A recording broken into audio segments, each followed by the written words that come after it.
नमस्ते। चलिए आज सीधे भारत के संविधान के दिल में चलते हैं, उस हिस्से में जो हम सब की, हर नागरिक के जीवन की बुनियाद है। और वो क्या है? हमारे मौलिक अधिकार।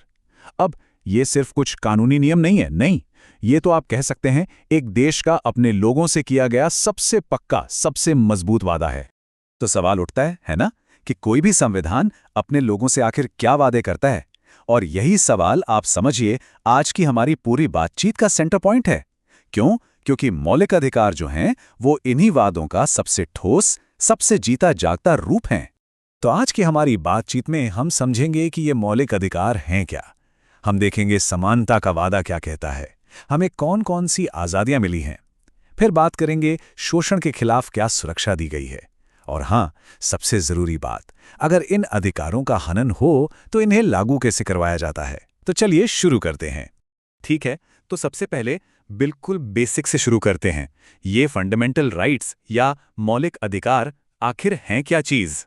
तो देखिए, मौलिक अधिकार आसान भाषा में वो बेसिक ह्यूमन राइट्स हैं जिसकी गारंटी खुद भारत का संविधान देता है अपने सभी नागरिकों को। इन्हें संविधान के पार्ट 3 में जगह दी गई है। और एक बात गांठ बांध लीजिए, ये किसी सरकार का दिया हुआ कोई तोहफा नहीं है, नहीं, ये वो ताकत है जो हमें सीधे सीधे संविधान से मिलती है। अच्छा, यहाँ एक बड़ी दिलचस्प बात है। अधिकारों को हम दो तरह से देख सकते हैं। एक होते हैं पॉजिटिव राइट्स, मतलब जहां सरकार की जिम्मेदारी है कि वो हमारे लिए कुछ करे, जैसे शिक्षा का अधिकार देना। और दूसरे होते हैं नेगेटिव राइट्स, यहां सरकार को कुछ करने से रोका जाता है, मतलब सरकार ये काम नहीं कर सकती, जैसे वो किसी के साथ भेदभाव नहीं कर सकती। तो जो समानता का अधिकार है ना, वो इसका एक परफेक्ट एग्जाम्पल है। ये सरकार की ताकत पर एक तरह की लगाम है। और चलिए इसी समानता के वादे से शुरुआत करते हैं। ये हमारे मौलिक अधिकारों का, कह सकते हैं, पहला और सबसे मजबूत पिलर है। ये आपको मिलेगा आर्टिकल्स 14 से लेकर 17 तक। आर्टिकल 14 क्या कहता है? इक्वालिटी बिफोर लॉ, यानी कानून के सामने सब बराबर। मतलब बहुत सीधा और साफ है। चाहे कोई कितना भी अमीर हो, कितना भी गरीब, पावरफुल हो या आम इंसान, कानून की नज़र में सब एक हैं, सबके लिए एक ही कानून। अब इसी बात को और मजबूत करता है अगला आर्टिकल, आर्टिकल 15। ये साफ साफ कहता है कि स्टेट यानी सरकार किसी भी नागरिक के साथ सिर्फ उसके धर्म, रेस, जाति, लिंग या जन्म की जगह के आधार पर भेदभाव नहीं कर सकती, बिल्कुल नहीं। और ये बराबरी का सिद्धांत आगे बढ़ता है आर्टिकल 16 में। ये सरकारी नौकरियों यानी पब्लिक एम्प्लॉयमेंट में सबको बराबर मौका देने की गारंटी देता है। मकसद एकदम क्लियर है, सरकारी नौकरी पाने के मामले में किसी के साथ कोई नाइंसाफी ना हो। और फिर आता है एक बहुत ही ऐतिहासिक आर्टिकल, आर्टिकल 17। ये अस्पृश्यता यानी छुआछूत को पूरी तरह से खत्म करता है, एबॉलिश करता है। और ये सिर्फ एक सामाजिक सुधार की बात नहीं है, नहीं, ये साफ कहता है कि छुआछूत का पालन करना एक दंडनीय अपराध है जिसके लिए सजा मिलेगी। तो ये तो हुई समानता की बात। इस मजबूत नींव के ऊपर हमारा संविधान हमें कुछ बहुत जरूरी आज़ादियां यानी कोर फ्रीडम्स भी देता है। तो चलिए अब अपने अगले सेक्शन पर चलते हैं और देखते हैं कि आर्टिकल्स 19 से 22 में हमें कौन कौन सी आज़ादियां मिली हैं। आर्टिकल 19 तो समझिए आज़ादियों का एक गुच्छा है। इसमें क्या क्या है देखिए। हमें बोलने और अपनी बात रखने की आज़ादी है, शांति से कहीं भी इकट्ठा होने की आज़ादी है, कोई भी एसोसिएशन या यूनियन बनाने की आज़ादी है, और हाँ, पूरे देश में कहीं भी घूमने फिरने और बस जाने की आज़ादी है। पर एक चीज़ नोट करने वाली है, जीवन का अधिकार इसमें नहीं आता। वो एक अलग और बहुत ही पावरफुल आर्टिकल है जिसकी बात हम आगे करेंगे। लेकिन यहाँ एक बहुत बड़ा लेकिन है, ये जितनी भी आज़ादियाँ हैं ना, ये अनलिमिटेड नहीं हैं। संविधान कहता है कि स्टेट यानी सरकार इन पर रीजनेबल रिस्ट्रिक्शंस यानी कि उचित प्रतिबंध लगा सकती है। किस आधार पर? मान लीजिए देश की सुरक्षा का सवाल हो, पब्लिक ऑर्डर का मामला हो या नैतिकता का, तो इन आज़ादियों को लिमिट किया जा सकता है।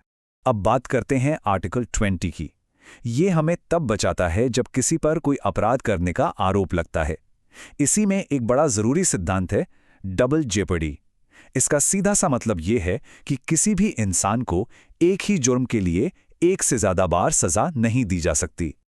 और अब आते हैं उस आर्टिकल पर जिसे कई लोग मौलिक अधिकारों का दिल मानते हैं, आर्टिकल 21। ये जीवन और व्यक्तिगत स्वतंत्रता की सुरक्षा की गारंटी देता है। और ये सिर्फ दो शब्द नहीं हैं। हमारी अदालतों ने, खासकर सुप्रीम कोर्ट ने, इसकी व्याख्या को इतना बड़ा कर दिया है कि इसका मतलब सिर्फ जिंदा रहना या सांस लेना नहीं है, बल्कि गरिमा के साथ जीवन जीना है, एक डिग्निफाइड लाइफ। और इसी गरिमा के साथ जीवन वाली सोच का नतीजा था कि बाद में संविधान में आर्टिकल 21A जोड़ा गया। यह है शिक्षा का अधिकार, राइट टू एजुकेशन। ये खास तौर पर 6 से 14 साल के हर बच्चे के लिए मुफ्त और ज़रूरी शिक्षा की गारंटी देता है। अच्छा, एक सवाल मन में आ सकता है, क्या ये सारे अधिकार हर उस इंसान को मिलते हैं जो भारत में है? तो इसका जवाब है नहीं, सारे नहीं। कुछ अधिकार ऐसे हैं जो सिर्फ और सिर्फ भारतीय नागरिकों के लिए हैं, जैसे आर्टिकल 15, 16 और 19।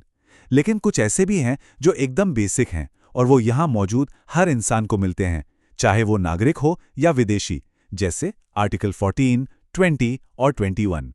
तो हमने समानता की बात की, आज़ादी की बात की, लेकिन हमारा संविधान यहीं नहीं रुकता। वो ये भी पक्का करता है कि किसी कमज़ोर का शोषण ना हो, और यही मकसद है आर्टिकल्स 23 और 24 का। तो ये जो शोषण के खिलाफ अधिकार है, इसमें दो बहुत ज़रूरी बातें हैं। पहली, फोर्स्ड लेबर यानी बेगार पर पूरी तरह से पाबंदी, मतलब किसी से भी ज़बरदस्ती काम नहीं करवाया जा सकता। और दूसरी है बाल मजदूरी पर रोक। खासकर बच्चों को फैक्ट्री या खदान जैसी खतरनाक जगहों पर काम पर लगाना तो एक गंभीर अपराध है।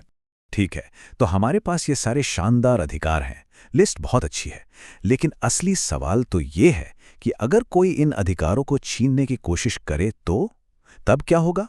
यहीं पर संविधान का सबसे पावरफुल टूल सामने आता है, इन अधिकारों को असल में लागू करवाने का तरीका। इसमें सबसे पहला और शायद सबसे ज़रूरी हथियार है हेबियस कॉर्पस रिट। ये एक लैटिन शब्द है जिसका मतलब है शरीर को पेश करो। सोचिए, अगर किसी को गैर कानूनी तरीके से पुलिस या कोई और हिरासत में ले लेता है तो कोर्ट ये रिट जारी करती है और आदेश देती है कि उस व्यक्ति को तुरंत कोर्ट के सामने पेश किया जाए और बताया जाए कि उसे क्यों और किस कानून के तहत बंदी बनाया गया है। इसके बाद आती है मैंडेमस रिट। इसका मतलब होता है हम आदेश देते हैं। ये तब काम आती है जब कोई सरकारी अधिकारी या संस्था अपना वो काम नहीं कर रही हो जो उसे कानूनन करना चाहिए। तब कोर्ट उसे मैंडेमस के जरिए वो काम करने का आदेश दे सकती है। और एक और ज़रूरी रिट है सर्शियोरारी।